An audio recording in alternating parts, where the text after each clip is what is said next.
Lizzie présente Vampiria, livre 1, La cour des ténèbres, de Victor Dixen, lu par Marie Dubled.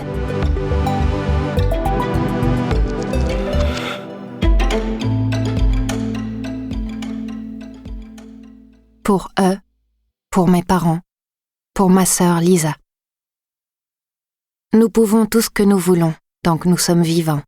Après notre mort, nous pouvons, moins que les particuliers. Parole du roi Soleil, au soir de sa vie. Enfin Louis le Grand est mort. La parque a terminé son sort. Au reguinguet, au long lala. Elle vient de trancher sa vie, toute l'Europe en est ravie. Chanson populaire à la mort du roi Soleil, avant sa transmutation en roi des ténèbres, le 31 octobre 1715.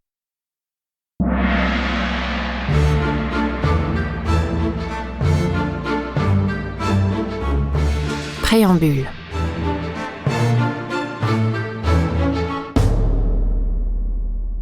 Par la grâce des ténèbres, la société de la Magna Vampiria est divisée en 4 ordres.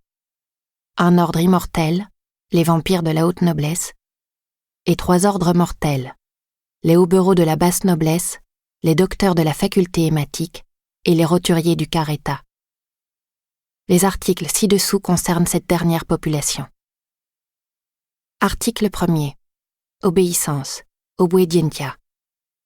Les roturiers naissent et demeurent sous la protection des vampires, en contrepartie de laquelle ils leur doivent une soumission totale. Article 2. Parcage. Sequestrum. Durant le jour, tant que brille le soleil, les roturiers ont interdiction de s'éloigner à plus d'1 lieue de leur clocher. Article 3. Couvre-feu. Ignitegium. Durant la nuit, dès que sonne le tocsin, les roturiers ont interdiction de quitter leur domicile. Article 4. Dîme. Décima. Chaque mois, les roturiers ont obligation de verser 1/10 de leur sang. Article 5. Sanction. Supplicium. Tout contrevenant aux articles précédents sera exécuté. Chapitre 1. Visite. Au nom du roi, ouvrez immédiatement, ordonne une voix tonitruante. Mes parents échangent un regard paniqué au-dessus de la table où nous venons de nous installer pour souper, tous les 5. L'aîné de mes frères, Valère, se fige. Le cadet, Bastien, laisse sa cuillère tomber au sol. Moi, la Benjamine, je la ramasse, car je passe toujours derrière Bastien. Qui cela peut-il bien être, un dimanche à une heure pareille ? Demande ma mère. Elle consulte la vieille pendule qui indique 7 heures du soir à peine passées, à côté de l'almanach placardé au mur, ouvert sur la date d'aujourd'hui, le 31 août de l'an des ténèbres 299. En guise de réponse, un poing martèle la porte d'entrée, faisant trembler le bouillon de faisan qui fume dans nos assiettes. Mon cœur tremble bien plus fort encore. Au nom du roi, a annoncé le visiteur du soir. Il aurait aussi bien pu dire au nom du diable en personne. Je lorgne la gravure encadrée de Louis l'immuable, trônant au-dessus de notre cheminée comme dans tous les foyers de France. Les longues boucles du souverain ont depuis longtemps perdu leur teinte brune, ou plutôt c'est le papier lui-même qui s'est délavé au fil des ans, car il a été imprimé longtemps avant ma naissance. Le visage du roi, lui, n'a pas pris une ride. Et pour cause, il est dissimulé derrière un masque d'or figurant des traits lisses, sans âge et sans expression, au milieu desquels émergent 2 yeux noirs qui scrutent sévèrement tous les sujets du pays. Les lèvres de métal, closes et énigmatiques, sont plus glaçantes que si elles dévoilaient les canines aiguisées se cachant dessous. Réprimant un frisson, je cours à la fenêtre de la salle à manger pour tenter d'apercevoir ce qu'il se passe dehors. À travers le carreau en verre épais, la rue principale de la butte aux rats est baignée dans une lumière dorée, aveuglante. Nous sommes à la fin de l'été, quand les journées sont encore longues sur les plateaux d'Auvergne, quand le soleil se couche après 8 heures, et quand les vampires se lèvent tard. C'est la saison la plus heureuse de l'année, les quelques semaines où il fait juste assez bon pour sortir sans manteau. C'est le moment où les villageois parviennent presque à oublier le code mortel, qui depuis des générations écrase la Magna Vampiria. Une vaste coalition rassemblant le royaume de France et ses vice-royaumes. « Jeanne, éloigne-toi de la fenêtre !» m'intime ma mère. Ne prends pas de risques inutiles.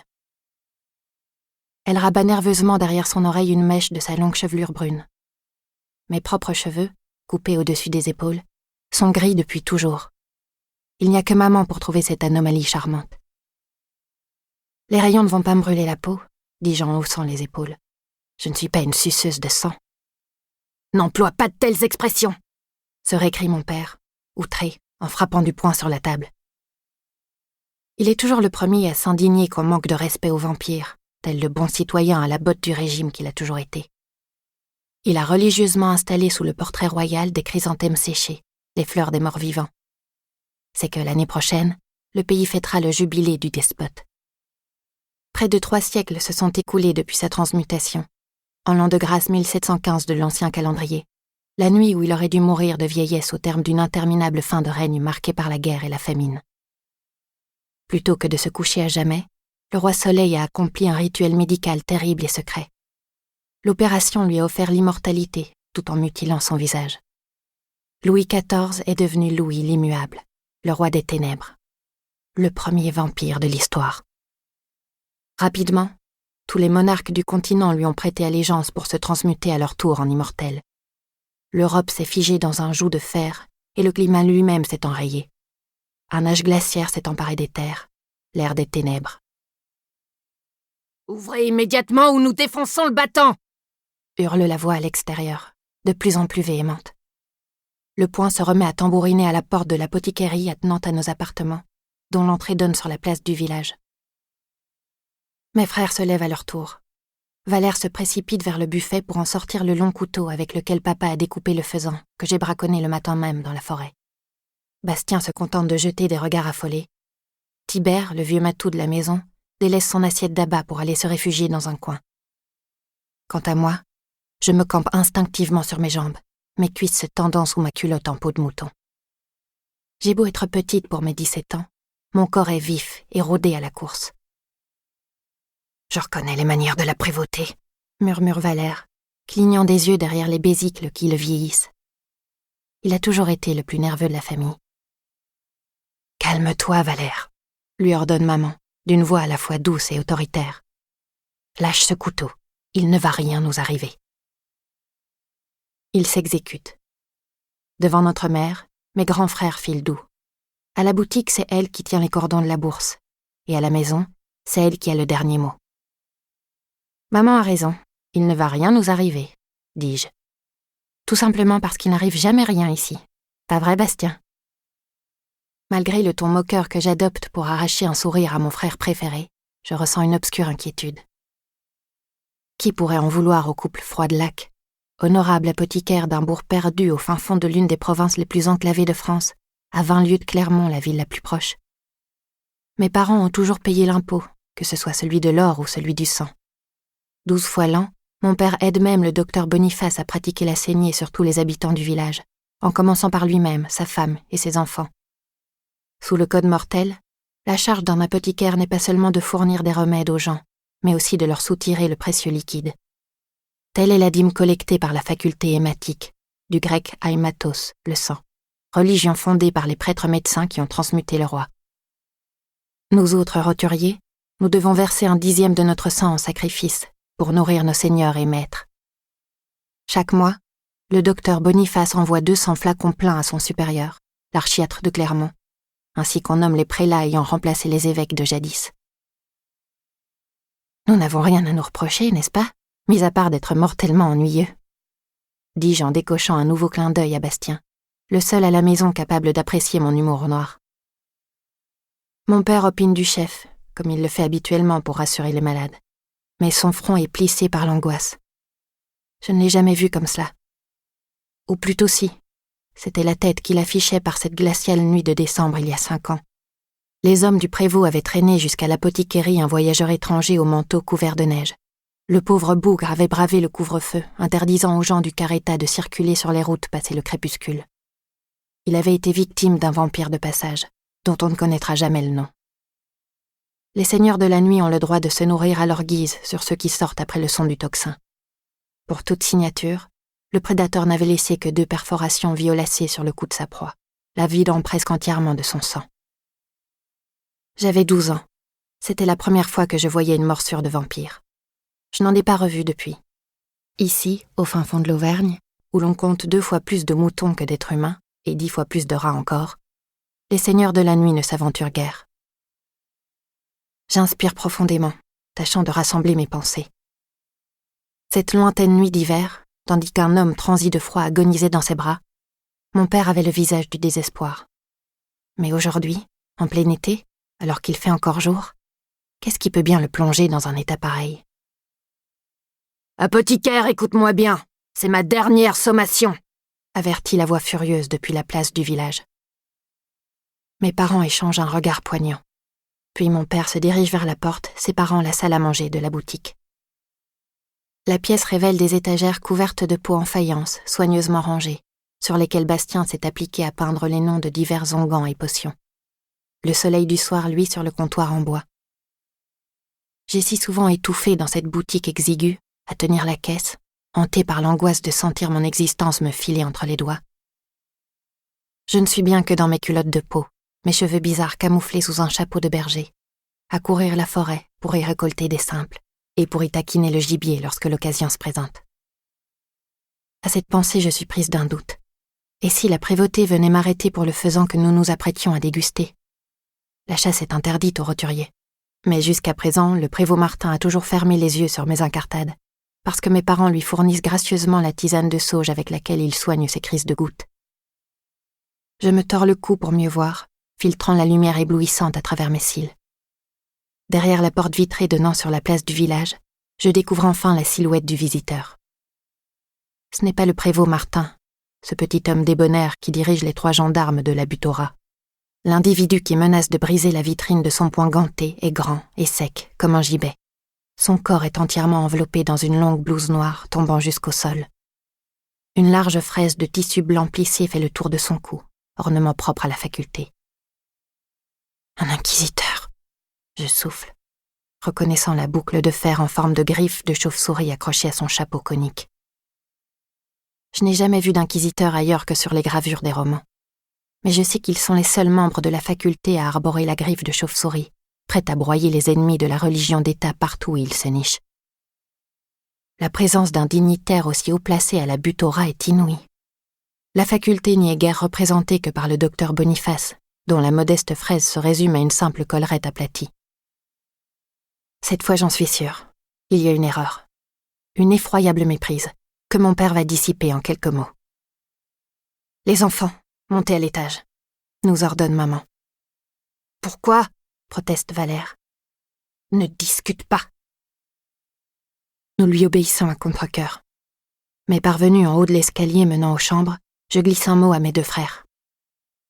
Restez derrière dans l'ombre du couloir. Moi, je vais épier ce qu'il se passe en bas. C'est l'avantage d'être la plus petite de la famille.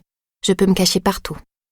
Je me tapis tout contre la balustrade, comme lorsque je guette une proie en forêt sous le rebord de mon chapeau. Le verrou de la porte d'entrée tourne dans un cliquetis. Un fracas de bottes s'abat sur le carrelage de la boutique. L'inquisiteur n'est manifestement pas venu seul.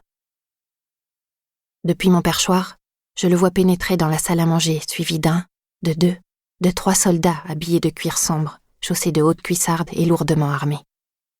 Ils sont coiffés de bonnets en drap gris doublés de fourrure, dont la longue pointe leur retombe sur l'épaule. Horrifié, je reconnais le couvre-chef des dragons du roi. Ces féroces guerriers sont chargés d'éradiquer tout ce qui menace l'ordre implacable de la vampiria.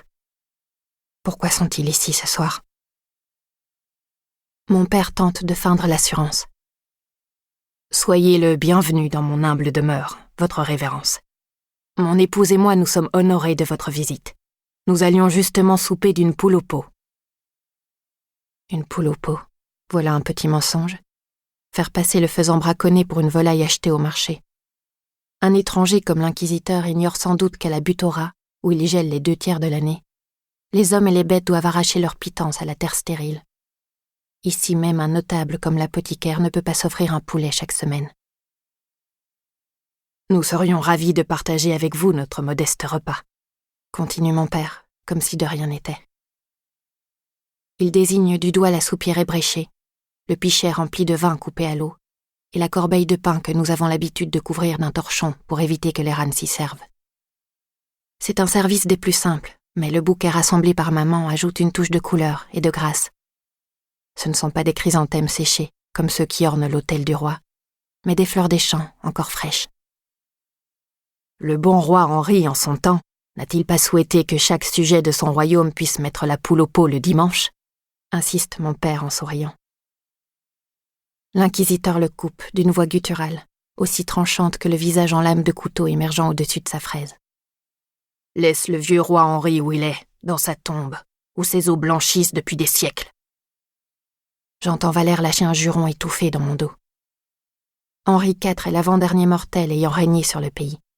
Les sermons de la faculté que le docteur Boniface annonce tous les dimanches à l'office affirment que la transmutation de la haute noblesse a instauré une paix durable en France et en Europe. La Pax Vampirica, mettant fin aux guerres du passé. Le dogme explique encore que les vampires protègent les mortels contre les abominations nocturnes quittant leurs antres après le coucher du soleil. Je ne sais pas si elles existent vraiment, car je n'en ai jamais vu.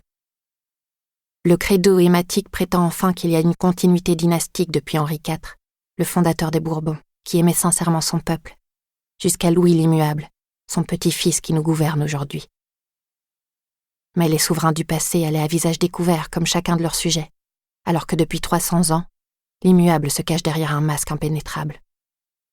Ils vivaient et mouraient comme des êtres humains, alors que le roi des ténèbres baigne son corps immortel dans le sang des Français. Je me colle un peu plus contre la balustrade du premier étage, saisie par la crainte irrationnelle que l'inquisiteur repère ma présence et lise dans mes pensées sacrilèges. Qui sait de quel pouvoir sont dotés les plus éminents membres du clergé à la solde de la Vampiria?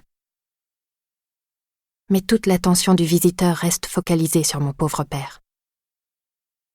La sédition a pris racine en ces murs, je le sens, gronde-t-il, en plissant les narines comme s'il humait vraiment je ne sais quelle odeur coupable. Il pointe un index accusateur sur la soupière. Et je sens aussi une odeur d'ail émanant de ce brouet. Nous ne le permettrions jamais, se défend mon père. Nous savons bien que l'ail, urticant pour nos seigneurs les vampires, est interdit dans le royaume. C'est sans doute la ciboulette que vous humez, votre révérence. Se désintéressant de la soupière, l'inquisiteur se met à longer le mur contre lequel sont entassés les monceaux de bûches que mes frères ont débités en prévision des 6 mois d'hiver glacés. Ses pas le dirigent vers la bibliothèque au fond de la pièce. Il pointe les rayonnages d'un doigt accusateur. Tant de livres chez des roturiers. Voilà qui pue l'hérésie à plein nez. Ce ne sont que des traités d'herboristerie des plus classiques et quelques romans inoffensifs.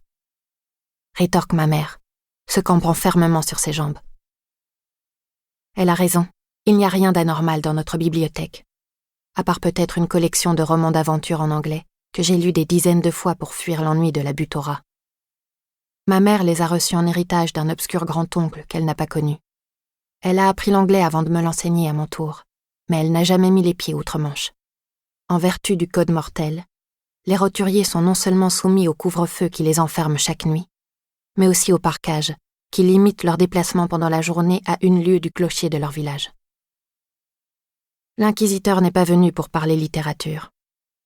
Il se détache brusquement de la bibliothèque et fonce sur mon père, sa longue blouse noire fouettant l'air comme une cape. « Mène-moi à ton laboratoire !» ordonne-t-il. « Mon laboratoire ? Cette cave aveugle empeste les vapeurs toxiques à cause de la morora que je suis obligé de confectionner en grande quantité. Un tel lieu n'est pas digne d'un homme de votre rang. Tout de suite, ou je te fais égorger. » Les dragons sortent leurs épées, menaçants. Mon père marque une seconde d'hésitation, un instant de doute.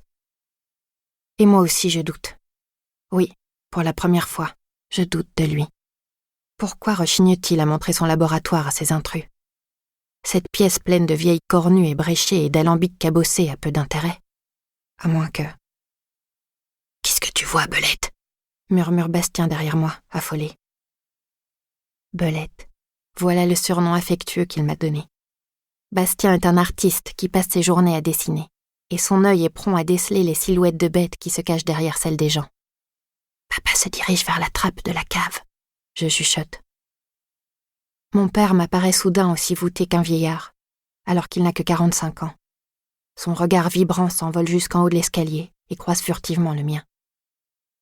J'ai l'impression déchirante qu'il veut me dire tant de choses qu'il m'a longtemps tue, mais à présent il est trop tard. Ces paroles manquées, j'en ai la terrible intuition, ne franchiront jamais la frontière de ses lèvres. « Allons !» tonne l'inquisiteur en le poussant sans ménagement. « Je suis le seul à utiliser ce laboratoire », prétend mon père. Après la poule au pot, voilà un autre mensonge. Maman, la spécialiste des herbes, l'aide chaque jour à préparer potions médicinales et onguents dans le laboratoire. Valère y a étudié à leur côté des années durant. Bastien lui-même y passe beaucoup de temps à confectionner ses peintures en broyant des pigments de roche. En réalité, je suis la seule de la famille qui ne descend jamais dans la cave. Et s'il s'y déroulait des expériences dont je n'ai pas conscience? Des pratiques interdites, susceptibles d'attirer l'attention d'un inquisiteur. Mon père s'engouffre à travers la trappe. Le prélat est l'un des dragons sur les talons, tandis que les deux autres restent au rez-de-chaussée de chaque côté de ma mère.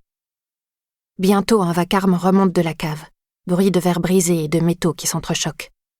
Je sens Valère frémir de colère dans mon dos, tout collé à moi. « Il faut faire quelque chose », murmure-t-il. « Faire quoi ?» rétorque Bastien dans un souffle chargé d'angoisse. « Si ce n'est espérer qu'il ne découvre pas le passage secret. » Je regarde les visages de mes frères. Dans l'ombre du couloir, ils me semblent soudain appartenir à des inconnus. Ce n'est pas seulement leurs cheveux bruns, si différents de ma chevelure pâle, ni leurs yeux marrons quand les miens sont d'un bleu-gris délavé. Nous avons beau être nés tous les trois à 1 an d'écart, nous sommes aussi différents que possible. Valère a hérité du caractère besogneux de papa. C'est lui qui est censé reprendre la boutique plus tard.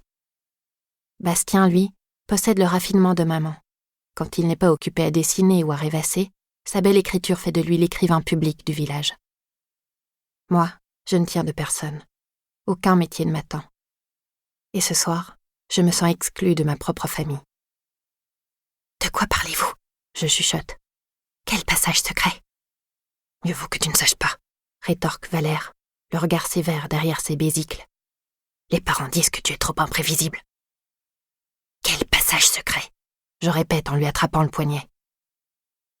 Valère serre la mâchoire, tirant sur son bras que je suis bien décidée à ne pas lâcher avant qu'il m'ait fourni une réponse. Bastien intervient, de peur que notre lutte attire l'attention des dragons dans la salle à manger. « Moi non plus, je ne savais rien avant mon 18e anniversaire l'année dernière, » m'avoue-t-il du bout des lèvres. « Et toi, Belette, tu aurais fini par être aussi mise dans la confidence. Je suis sûre que maman attendait juste que tu aies atteint ta majorité pour tout te dire. » « Tout me dire quoi ?» je murmure, le ventre contracté. Je suis blessée que mon frère favori m'ait caché quelque chose. Lui, la seule personne au monde dont je suis la plus proche, mon seul ami. Quant à ma mère, je ne peux m'empêcher de jeter un regard en bas de l'escalier, dans la salle à manger où résonnent les sclandres de la cave mise à sac. Elle se tient entre les deux dragons, stoïque, le visage impénétrable. Maman a toujours eu une forte personnalité. Moi aussi, ce qui a souvent créé de l'orage entre nous. Tout au long de mon enfance, elle était mon modèle. Elle m'a tant appris. Elle m'a donné le goût des livres et elle a su éveiller ma curiosité aux choses du vaste monde. Puis, à l'adolescence, je me suis mise à lui en vouloir. Pourquoi avoir attisé cette soif brûlante d'un ailleurs si c'était pour me rappeler cruellement les lois du couvre-feu et du parquage? À mesure que je grandissais, la butte au rat m'a semblé devenir de plus en plus étroite. Et la conscience d'y être enfermée à vie n'a fait que nourrir ma frustration. « Il y a une porte dérobée dans la cave », chuchote Bastien, si bas que sa voix n'est plus qu'un filet à peine audible. Un réduit secret se cache derrière le laboratoire. Un atelier où papa et maman pratiquent des expériences alchimiques interdites pour le compte des frondeurs auvergnats. Je voudrais rétorquer que c'est impossible, que mes parents sont des boutiquiers englués dans le train-train quotidien, et non des comploteurs risquant leur vie pour une cause perdue d'avance. Chacun sait que la science alchimique est formellement interdite par la faculté. Chacun sait aussi que les frondeurs sont des fous, des mortels qui osent se révolter contre le roi. La rumeur prétend que ces illuminés utilisent la même énergie que celle qui coule dans le sang des vampires, les mystérieuses ténèbres, pour créer des armes impies censées renverser la vampiria. Ce ne sont que des racontars, bien évidemment, car la vampiria est indestructible.